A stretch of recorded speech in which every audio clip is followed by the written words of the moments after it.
This is the Method series of shoes. You know, we think of it as like the next step up the ladder from a kind of that first entry-level shoe. The idea being when you come out of the gym, maybe to go outdoors, if you're climbing pretty well in the gym, you know, getting pretty strong, often we go outside and find, wow, this is a totally different world.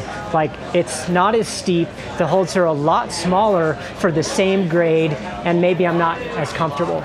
The Method is that shoe that maybe if you're getting into sport climbing, getting ready to go outside, or you know, maybe spend a lot of time in the gym, this shoe's gonna edge, you know, better than a beginner shoe. It's got a bit more of a high performance shape, double Velcro closure, and quite a lot of rubber. So this is a great first outdoor sport climbing shoe, and really a versatile shoe because it can be fitted really comfortably. It's got a reasonably stiff underfoot, give you that confidence edging, good sticky rubber, but at a pretty affordable price at like 155 bucks. That's the Method, and that came out in 2022 for men. And then we have a women's version, which is on its own last. This is a women's specific last, got a reduced volume in the heel. And then with the women's shoes, what you find is for a given size, that gals are smaller. In terms of weight and power, in terms of what you put into your feet, it's a little lower.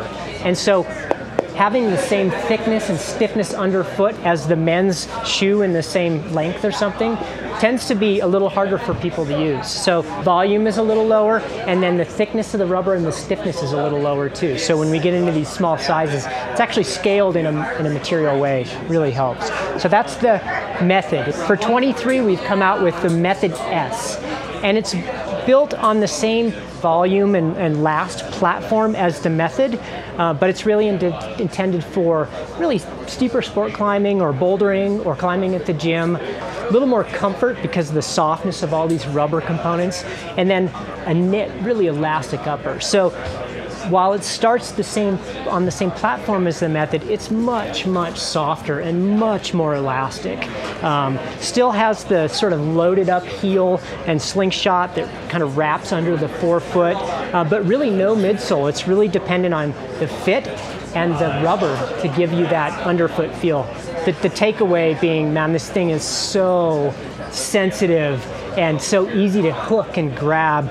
And if if you're rolling off the volumes, it's just really smooth. It feels great. It's got this really cool knit upper, and then again, a lot of rubber on the forefoot as you're hooking or scumming your toes. So this is a great gym shoe, great bouldering shoe. If you like a really soft shoe, you find this to be really good. Now, I love this thing. I'm super lucky. I've been using it quite a lot, and it just really feels good. And it's not $200. It's more like $145. It's a really affordable shoe that's really cool and works great.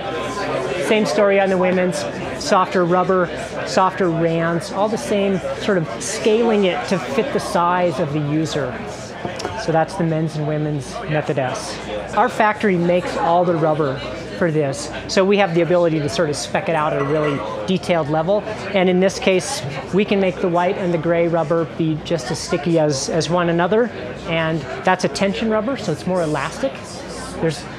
Just stepping back a little bit, rubber on the bottom of shoes tends to be very static and damp. You know, it's kind of like if you push your thumbnail into the rubber on the bottom of a shoe, it returns really slowly, and that's about grip.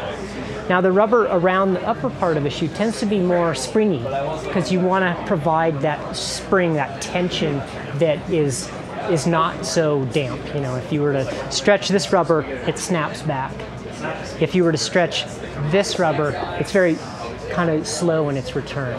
So that all being said, this rubber doesn't need to be super sticky. That's not the intent. The heel rubber is sticky, but we're able to mix these colors and in this rubber that's more elastic and get just as good a performance for what it's intended. So it's to look cool. I'd use it anywhere. This knit upper is only exposed in this little area here because we've got these rubber overlays that cover almost the entire thing. The knit is really about giving all of these materials that room to move, and then giving you, all the volume you need to actually get into the shoe. So the knit is really a great kind of underlayment for that stretchy rubber. they're going to fit very similarly. This one's going to feel a lot softer. So if you're headed to the boulders, headed to the gym, maybe you like to keep your shoes on a long time, I think the Method S is going to feel better, but it doesn't have quite the edging power that the Method does. The Method does have this really solid platform for you to stand on. So really, for me selecting, this is something I'd take outside and kind of more technical, vertical to overhanging climbing. The Method S would be something steep, indoors, you know, sport climbing on very steep terrain, less edging for sure, but depending on how you fit it, you know, it's got plenty of power if you're downsized. Yeah, so on the Method, which again, being a little more stiff, and in all regards, you're gonna probably start with your street shoe size, like if you use that weird tool at the shop, go, oh, you know, I'm a 9. I would start with the 9, and then try that half size down or half size up, depending on what you feel. But generally, we're seeing about a half size down feels like the right kind of fit, depending on what your preference is. With the stiffer toe rubber, you got to be, you know, ready to let that stuff move. Give yourself some time. But a half size down is good on that one. And then in the Method S, if you fit it that same half size down, it's super comfortable. I think you have the option of going a full size down because it is so much softer. So it's a little bit of one size, whole size. It's a little personal preference, and you're going to sort of have to find your way to that.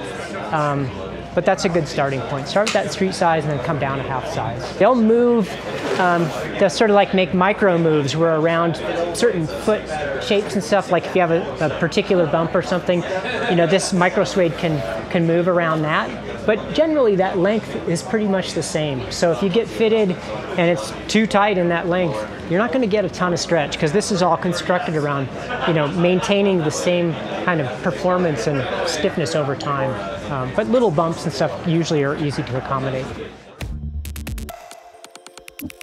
So we have, within our shoe line, we have the Momentum series, which is kind of what we like to think of as kind of a premium starter shoe, or a warm-up shoe, or something that, you know, you might wear in the gym if you go a lot and you tend to go through shoes. That's a nice knit upper, a very flat platform, comes in a Velcro, a lace, and then we have a kids version. That's kind of in that $100 range. Then next up, in terms of performance and price as well, are the Method S, Method, and those are that intermediate to sort of upper level climbing, indoors and outdoors. So this should cover a lot of sport climbing for most people.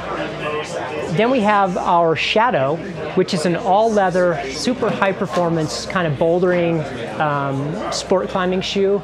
And it is similar in softness to the Method S, a little different heel construction and then a leather upper. So that's kind of premium price too. And then we have Aspect, which is our low-cut lace-up trad shoe, which is an all-leather construction, great for kind of all sorts of intermediate crack climbing, all-day sort of trad climbing. And then we've just introduced the Aspect Pro, which is sort of a really high-performance trad climbing shoe. That lace down, mid-height, full leather, Echo Dry Tan, super cool.